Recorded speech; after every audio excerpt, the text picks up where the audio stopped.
On today's show, I'm joined by Mavs draft himself, Richard Stayman of Locked On NBA Big Board, to talk about the draft. Who should the Mavericks take in the top 4 picks if they land there? And who are the targets at 10? We'll talk about that and more on today's Locked On Mavs. I'm Luka Doncic, and this is Locked On Mavericks Prospects. Mavericks, NBA champions. Bang! Bang! It's good! And the Mavericks have won the game! If you don't believe, you shouldn't be here. Loyalty never fades away.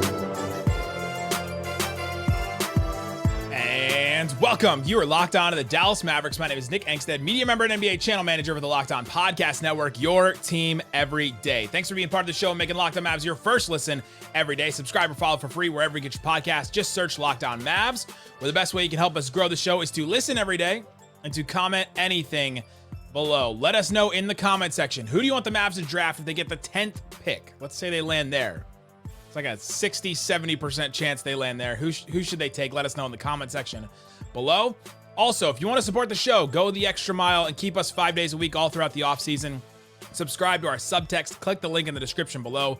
Text the number on the screen or in the description, and you can text us, get alerts from us, all that kind of stuff. Appreciate each and every one of you that are doing that. We will do a subtext mailbag tomorrow, so send in your questions. Love getting those questions in, so send them in to subtext. Joining me, friend of the show, Locked On analyst, Locked On NBA Big Board co-host, Mavs draft himself. What you got for me, Richard Stayman?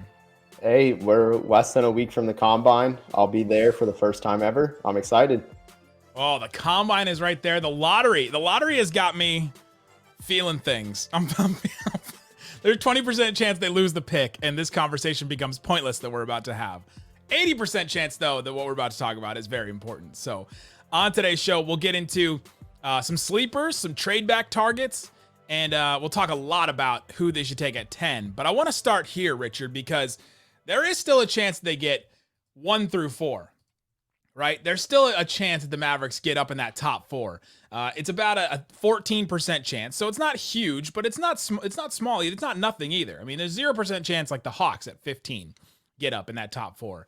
So the last couple of weeks we've done this. What should they do if they get 1? What should they do if they get 2, 3, and 4, etc.? We did 4 yesterday. Let's just do a shortened version of this with you, since you're the expert and you know more about these guys than Isaac and I probably ever will. At the number 1 pick, if they land at number 1, about 3% chance. You take Wemby and you run, right? There's no trade, there's no anything you would consider, right? Or is there a different option you would take for the Mavs? Yeah, there was that whole thing where, like, I forget who said it. It might have been like Amin El Hassan or something, but where it was like, oh, if the Mavs get or whoever gets 1, the Mavs should trade Luka for it. But like, nobody's going to do that. Wemanyama very much has a chance to be the greatest prospect of all time. I personally think there's like a 3-man race from the century at least, where obviously LeBron, him, and then Zion Williamson, I think, was hyped with it. But when you're in that conversation, nobody's going to like be like, that's fine, we'll just take a few extra picks next year or 2 years from now. Like, this is the draft every team has ever, like, when you think of tanking for a great pick, that's what you think of is this draft. What sets him apart? Like, what's different? We've heard from people in the past, and I've given my thoughts, but what are your thoughts on what sets him apart? As you mentioned the word century. Like, we're not looking back the last couple of years, like just this class. You're talking about one of the best prospects we've ever seen. Why? Yeah, I mean, the best way I've always described it is, imagine if you went to 2K, you did create a player, you go, all right, I'm going to make a player that nobody can stop. It's him. I mean, you build the biggest player with the most skills. And the crazy thing is like, on top of these ball skills at 7'4", 7'5", he also has an insane motor. Like, his intangibles are there. He's everything by all accounts he's a student of the game. He loves the game. It's not something that he does because he's tall. Like, he really loves basketball, and he has every physical tool to be one of the greatest players ever. Seems to be now something that you need to have as the number 1 pick, considering how past number 1 picks have gone. Maybe a wing guard from Australia maybe is one of the people we look at with that trait that we want. Okay, then so number 1, you just take Wemanyama. There's no trade package that like you could even think about. I don't think, because the possibilities are just endless with Wemby. And I think he could help day 1 too. He could come in and be a rim protector. He could obviously space the floor, get his own shot at times, play off of Luka, play off of Kyrie. Like, there's no other option there to me. Number 2, though, becomes a little bit more interesting. If you're the Mavericks, I know that some people have Scoot 2, some people have Brandon Miller. I think Raphael in his latest mock has Brandon Miller number 2 and has had them there for a while. What would you do if you're the Mavericks at number 2 if they land there? I'm not overthinking this one. I think you still take Scoot Henderson. He was plagued a little bit by injuries this year, and he wasn't able to be his full self. I also think it doesn't help him that there was never really a race. Everybody was like, all right, Wemanyama won the matchup between him and Scoot still looked incredible. Like, that's not to be forgotten. But pretty much everybody crowned him number 2. It was like a gap, right? He was on his own tier the same way Wemanyama was on his own tier at 1. He was at his own tier at 2, and then 3, 4 started opening up. So he really didn't have a ton to play for. So I think I still take Scoot Henderson. I mean, he's 6'2", built like a tank. His jump shot seems pretty promising. He can play defense when engaged. Again, that's just kind of a G League thing, and also complacent of where he was, I think, this draft year. And he has all the point guard skills you could dream of. So if you thought of like the best comparison everybody talks about is like John Wall meets Derrick Rose. Obviously, it's an extreme, but like we're talking about a guy who would go number 1 most of the last 10 years. And so then you just take him and say, all right, Luka, Kyrie, Scoot, figure out something. Like, can you see those guys playing together? I don't think all 3 of them could play together early, but like Scoot with Luka, Scoot with Kyrie, like you could see that. Yeah, you got to stagger that pretty heavily. Well, at least you'd always have like a crazy playmaker on the floor at all times, or at least 2 of them at some point, which is something the Mavericks have not had and did not have last year at all, and have not had for years, I think, actually, at this point. So you're going Scoot. So does that mean number 3, you're going Brandon Miller if they land at 3? Yeah, I think he's the best college prospect. He fits every bill that the Mavs need. He might be the best fit that's not Wemanyama if they land in the lottery, because he's an off-ball player. Like, he can thrive off-ball. He is an on-ball player too, but I think day one, his best trait is going to be that off-ball ability. He can play defense. He can create some. He can just do anything that's asked of him, but you look at somebody who can attack closeouts and things like that, like I think he fits perfectly with this Mavs team. And then number 4, we were talking about this last night. We talked about this yesterday on the show with me and Isaac. You land at 4, and there's a pretty significant drop-off. How big of a drop-off is it for you with these prospects? And then what should the Mavericks do if they land? It's, for me on my board from 3 to 4, there's the drop-off, but it's not noticeable. For the Mavs fit, though, it is very noticeable, because my 4th-ranked prospect is Amen Thompson. I don't like his fit here. I think he needs the right spot in a way. He can thrive anywhere. I want to make it clear, yes, he did play high schoolers at 20 years old. To put it in perspective, Mike Miles, who was a junior in college, is 4 months older than him. So there's that's that big of he's played 3 years of college basketball compared to Amen and Asar. The twins playing 0 above college basketball outside of a few, games in the basketball tournament. But with Amen, what scares me is just the shot is so far away. While he is great in the pick and roll, it's like all the people who say, oh, well, Scoot can't fit because, the Mavs have guards already, Luka and Kyrie. That's really where Amen cannot fit. I think with the current roster, he's not a fit. Yeah, you have both Thompsons, I think, are kind of these prospects that you bet on. Okay, let's develop these guys. Let's take some time, develop these guys a little bit, and we'll build some kind of plan around them and maybe one other guy. I don't know if they could be your number 1 on your team, but I see this as a Spurs or even a Rockets. If they end up landing down at 4, those guys, it'd be great for those spots. But for somebody or a team that wants to win right now, even if a Portland lands up in the in the top 4 or something, it'd be hard for me to see them take one of those guys and be super happy with it if they want to win right now. So I think you're right. I think they trade back, try and figure out who else, who would want to trade up to get one of those guys. Maybe it's your other team that you love, the Magic. They do, if the Mavericks jump up to 4, let's say it's the Magic now have 7 and 11. Are you trading those 2 picks for a number 4 if you're the Magic? I would do both sides say yes. I think that's a dream because the Magic need to consolidate. They can't really afford 2 rookies. I think even if they get both picks, they're not keeping both. And then the Mavs are in an opposite situation. They probably need as many chances as possible with 2 picks. Yeah, you got to get multiple guys, I think, there, because they need multiple role players. And then coming up, we'll talk about who should be the target at the 10th pick. Is there anybody that could stand out, be a Keegan Murray type, contributor day 1? Who were Richard's favorite targets with the 10th pick? We'll talk about that coming up. But before we do, let me tell you about eBay Motors. eBay Motors has you covered. And just like in the draft, you have to have the perfect fit for your team. It has to be a player that fits your timeline. It has to be a player that fits who the other players are on your team. But for a championship team, it's all about making sure the players fit. It's the same when it comes to your vehicle. Every part needs to fit just right. So the next time you need parts and accessories, head to eBay Motors. With eBay Guaranteed Fit, you can be sure that every part you need fits right the first time around. Just add your ride to My Garage and look for the green check to know that your part will fit or your money back. Because just like in sports, confidence is the name of the game when you shop at eBay Motors. Confidence, baby. Confidence with over 122 million parts to choose from. You'll be right in the game. You'll be right back in the game in no time. It's easy to bring home a win when you get the right parts that are guaranteed. Get the right parts, the right fit, the right prices on ebaymotors.com. Let's ride. eBay Guaranteed Fit only available to U.S. customers. Eligible items only. Exclusions, they do apply. Thanks, everybody, for hanging out with us on Locked On Mavs. We appreciate you guys for listening to the show, making us part of your day. On tomorrow's show, we'll do a subtext mailbag. Send in your questions. Click the link in the description. Text the number in the description. And you can send in your questions, and you'll be texting with me and Isaac. So, Richard, we're here with Richard Stayman, Mavs Draft from Locked On NBA Big Board and from Mavs Draft on Twitter. Let's talk about 10 because this is the Mavericks will probably end up here. I think they have a 66% chance to land here. So most likely they'll land at 10. I'm going to be Nico Harrison, and I'm going to pretend this is not the case in real life. I'm sure he's heard of all these guys. I'm going to be Nico Harrison. I'm going to pretend like I've never heard any of these guys. Or maybe I should be Mark Cuban then. I'll be Mark Cuban. I've never heard of any of these guys at this point, right? And you pitch me on why the Mavericks should take one of these guys.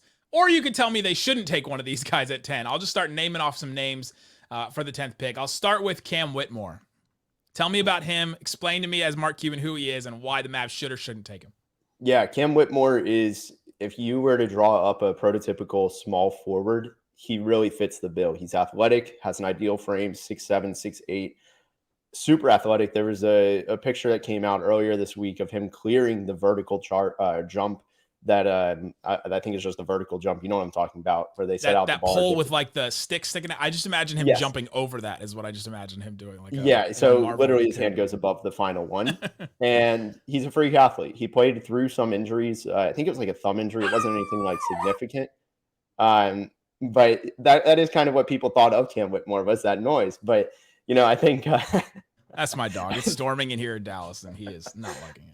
I think, the injury kind of plagued him. The stats he didn't live up to expectations at Villanova, but he still is a top 10 pick. He was great at the FIBA USA tournament in the summer for the U18s. He's super athletic, can shoot the ball, still needs to learn to play defense. I think that's where the big learning curve is. And his playmaking is rough. He averaged double the turnovers to assists. He's got some learning curves to do. But again, if you were to draw up a prototypical small forward, it's him.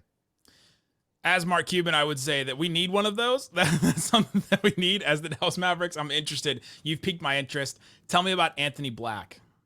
Yeah, Anthony Black's an interesting one because he has all the tools to be really good. I think the two things for him, though, are that I'll start with the good. He's 6'7". He's a combo guard. It's incredible. Again, just on paper, you look at the measurements, he's there. He's athletic. He can defend multiple positions, obviously I think he can guard purely 1 through 3. Now, the issues are he needs to get stronger, and it plays into his mindset. Like, he knows he's not as strong as he should be, and because of that, he's more passive. And then on top of that, the jump shot's just really inconsistent. If the jump shot doesn't translate, as well as like turnovers still being an issue, I think he's going to have a hard time adjusting early in his career. Is he a guy that is even going to be there at 10? I've seen him a lot at like 6, 7. He's rising. I think he's gone by 8 or 9. This player, me as Mark Cuban, I have gotten tweeted about the most, I think, of any prospect around 10. Jarace Walker. Tell me about Jarace Walker, 6'8", kind of like big wing kind of guy from Houston. Tell me about him. Yeah, Jarace Walker is an interesting one. So he was somebody who I think preseason was, listed around like 20, give or take 5 spots. But he was really impressive on a Houston team where his usage was low. And I think it was his early NBA role what he played. He was stuck in the corner sometimes on offense, but he still made plays. His jump shot was far away from what you want to see. I mean, free throw percentage is always a really strong indicator. Generally, guys who shoot below 67% from the free throw line, very rarely in the NBA ever shoot 35+% consistently from three, and he was at 66%. So that's going to be a toss-up, but the jump shot mechanics aren't bad. He's got a beautiful spin jumper, but the real selling point with him is that he's just a fantastic connecting piece. He's arguably the best defender in the draft, given that he can guard really 1 through 4. He might be able to one day guard 1 through 5. I think, knowing his wingspan would help a lot, but he's probably not going to measure. And then also his passing. Like he just, if there's going to be anybody that's going to be like a Draymond in this class, like that way where he connects the offense with his passing, he's not the same level of a passer as Draymond, but just that impact. And obviously he's not going to be like an all-time defender. Like you tone it down a bit, but just that, like, I don't know, just if you were to draw up a style of Draymond, it's him right now. I think he's the closest prospect we've seen.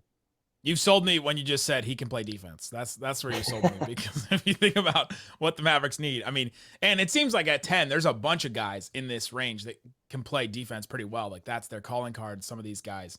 The next guy is kind of like this, Taylor Hendricks. This is maybe the second player that I've been tweeted about the most in Taylor Hendricks. I think Raphael's had him mocked there, but then it seems like he's kind of rising too. Tell me about him.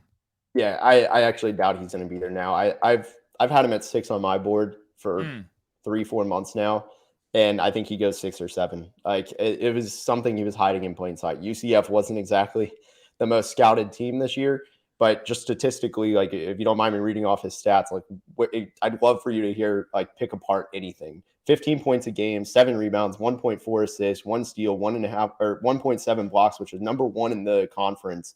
48% shooting, 39% from 3, 78% from the free throw line. Like, what's there not to like? Like he's just like the way I see him is, imagine if Robert Covington, who went to Tennessee State, 4-year guy, came out at 22, 23 years old. Imagine if you put his pre-draft form at his senior year in a 19-year-old's just body.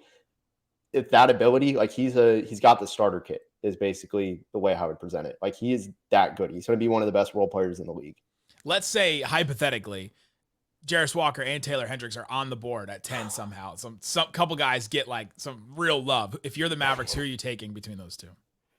I'm taking Taylor Hendricks. The tiebreaker for me, while I think Jarace Walker is going to be a better passer and defender, I think the shooting gap is big enough to negate that. So for me, you look at a prototypical 3-and-D that can do more than just those things on either end. Like he's not a perimeter defender only. He's not just a shooter only. I think Taylor Hendricks is the ideal role player in this for a forward. Those two guys are sticking out to me a lot. I hope one of them is there at 10 if the Mavs do end up just keeping that pick.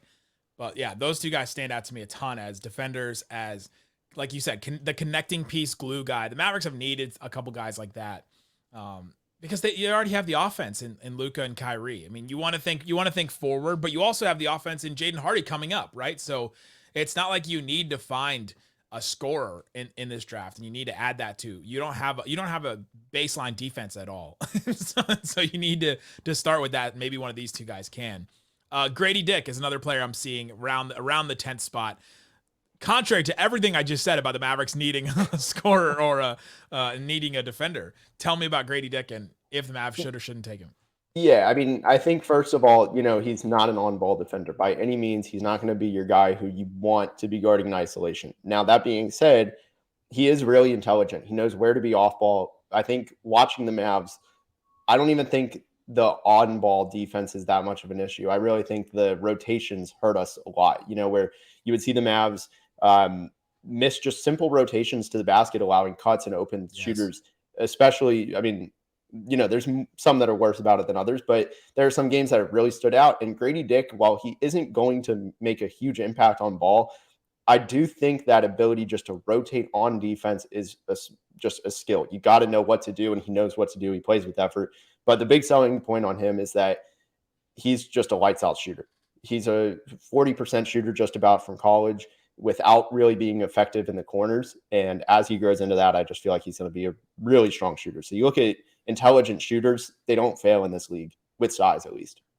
Yeah, in this scenario, I'm thinking if the Mavericks find some kind of trade for Tim Hardaway and maybe even a Jaden Hardy, like, okay, you get a guaranteed wing with one, and you get a future first in Tim Hardaway, and you get like a guaranteed starting center. Okay, a filled 2 holes. Now all of a sudden we need shooting really badly because we don't have a lot of shooting since we've lost some of these guys. Then I think maybe you look Grady Dick's way, but other than that, I don't know. I'm not convinced there just because of the fit there, but you can see what a guy like him could do with what the Grizzlies had with Luke Kennard. Like, you can see sometimes a team just needs that. I don't think the Mavericks are that team, but we'll see on draft night if that happens. But coming up, let's talk about some sleepers, some trade back targets, and of course, I've got a bunch more at 10 that we could look at, and we'll see what Richard says about them. We'll talk about them coming up. All right, Richard, we're talking about who the Dallas Mavericks could take in the draft. We talked about the top 4. We're going through the picks at 10. We've gone through a bunch of names already. Here's a couple that I've seen sort of in that area. Tell me and pitch me on these guys. Again, I'm Mark Cuban. Pitch me on if we should draft this guy or not. Cason Wallace. Well, first of all, the last time a Dallas prospect was mocked in the first round, a Dallas-based prospect, I should say, was 2020, and now he's a borderline all-star with the Memphis Grizzlies. So Cason Wallace is from Dallas. He went to You're Kentucky, saying that he was in the backyard? Hey, they missed. Could have drafted the guy in the backyard. So they did not do their due diligence, but they. I heard his arms were short. That's what I heard. That's all I heard. Yeah, that played a role in it. I think with Cason Wallace, he's one of the safest guards in this draft. He plays defense, he shoots, he facilitates.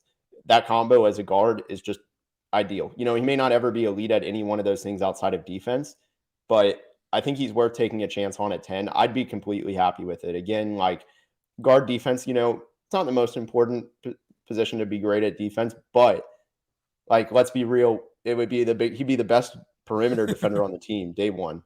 I mean, wow. Reggie Bullock's really good, so maybe him, but you look at just the way he could lock up and just make these guys really just have to work for everything to get to their spots. The Mavs need that desperately. Is there anybody in the NBA that he's like? I've tried to think about with him, and it's like Patrick Beverly, but like it's sort of that. And you're like, no, I actually think, and this isn't his comparison, but the way he plays is like this person, and it's Drew Holiday. I mean, the way he plays defense is very similar. The way he plays offense isn't flashy. He's not. He's not breaking guys' ankles. He's not making these crazy passes, but he's efficient. He gets to his spots. He knows what he needs to do, what he wants to do, and he plays lights out defense. I don't know anything about this guy, Bryce Sensabaugh. I've seen him around this 10 mark. Who is he? Yeah, Bryce Sensabaugh is an interesting one. So Ohio State had probably the most young talent for like the best crop of young talent for any team that finished under 500 in college basketball. They have a lot of players. It was almost too many cooks in the kitchen. Plus, that sounds very familiar in an NBA team. The team with the most talent that went under 500 this year. Yeah, so he'd fit right in. For him, I mean, he's got a case to be one of the best shooters in this draft. He shot 40% from 3, 80+% from the free throw line. Like, that's generally the makings of an elite shooter. Every great shooter who's come in the draft fulfills that. And for me, with Sensabaugh, though, the issue is, does he want to be great at defense? Like, because the motor was not there on that end. Plus, I don't think he knows how to play defense at all. Like, on ball, he has the physical tools to stay step by step with slashers. That's it. That's his only that is his only positive defensive trait. Everything else is negative. He has ability to create on offense, but there's going to be a lot of learning he has to do. Like, his only day one trait is shooting right now. Yikes. Nick Smith Jr., the guard from Arkansas. Pitch me on him. I'm actually very low on him. I think he's somebody who I wouldn't take until the 20s. It's hard I want to contextualize why, though, because I may be overthinking and just looking too much at a surface level, but he played through injury. He had some of the worst bigs, I would say, in Power 5, just poorly spaced team. But he was supposed to be a shooter that just didn't shoot super well. Like, that was his whole thing, was he's a shooter, but he's 6'5". He doesn't have many point guard skills. He really struggles in the pick and roll. Shot 34% from 3, 74% from the line. Only 17 games, so like the sample size, not the best. But you would have liked to see more flashes. We only saw 2 or 3 games where he really popped. And when you're a consensus top 5 to 10 recruit, you got to stick out more than that. And I think he struggles on defense, struggles in the pick and roll, not a great enough shooter. I think I'd be okay missing with him because that style is just so replaceable in this league.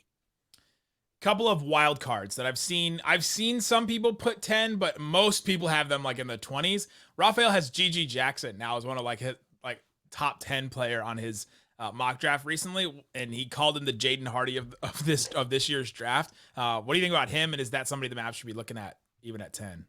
Yeah, I like GG Jackson. I mean, just kind of quoting what Raphael has said on our show on Locked On NBA Big Board is, he knows he's accountable. Like, he knows what he did wrong. He went on, and for those who don't know, he got a lot of flack. I think this really tanked his draft stock. Was in a February game or late January, one of those two. He wasn't getting enough touches, so he went on Instagram Live and complained. Like, he was like, oh yeah, like, and then he started liking comments that like all these people are like, Gigi needs more touches. His coach is screwing him over, and then he'd like it.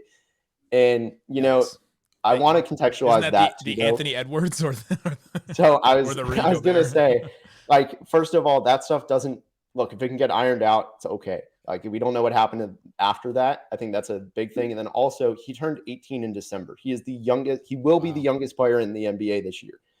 Like, there's a lot to learn from. He's been generally sheltered. His parents are close by. His sister goes to South Carolina.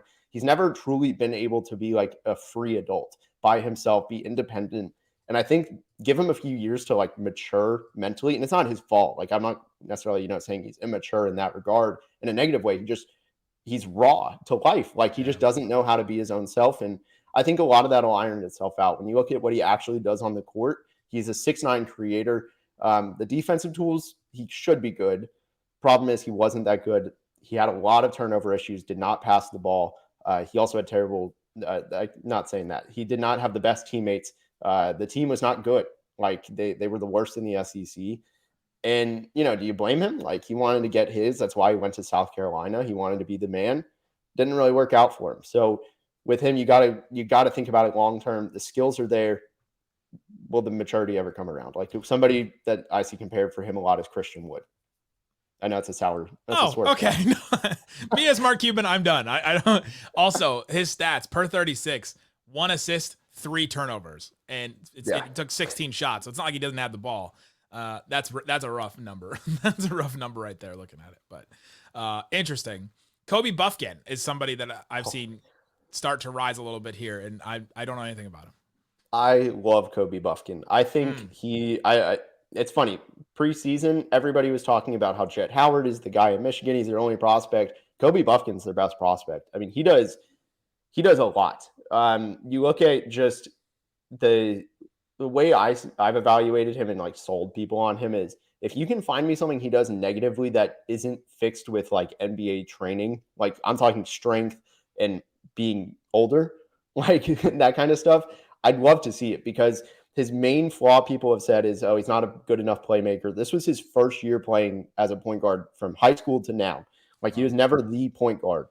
And he's just been really good. He has a great motor. He's a good finisher, 3-level scorer, great defense. Feel for the game's good. He sees the floor well. I think it's just kind of executing on what he sees as the next step. He just does nothing wrong. And he's 19 as a sophomore. The last one is a guy that Raphael really talked me into, but looks like he is probably better in like the 20s, is Derek Lively. If the Mavericks, he's like the one center in this draft besides Victor Wemanyama that I'm really interested in. Yeah, you can't take him at 10. I think I'm not a fan of drafting for need, especially when, the guy, you could probably get him at 15 to 20 easily. Like, there's a chance he slides into the mid-20s.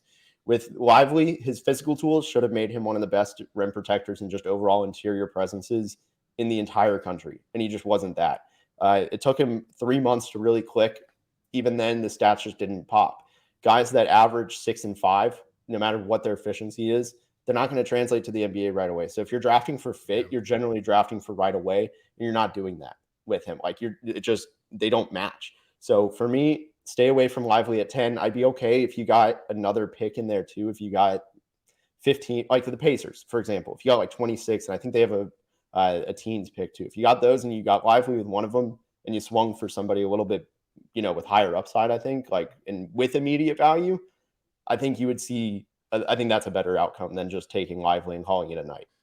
Yeah, they have 7 right now before the lottery, and 26, and they have 29. So if like you traded back from, I don't know, 3 or 4 or something, got 7 and 26 or 29, maybe you take him with that second pick. Yeah, and you could package something there and maybe even try and move up from 26. I mean, yeah, I'd just try and get assets along the way with Lively. I wouldn't just outright take him. All right, your dream target at 10. Not one that you're like, oh, maybe Scoot will fall. That's ridiculous. But like a realistic dream target. Who's the guy that you want the Mavs to take at 10?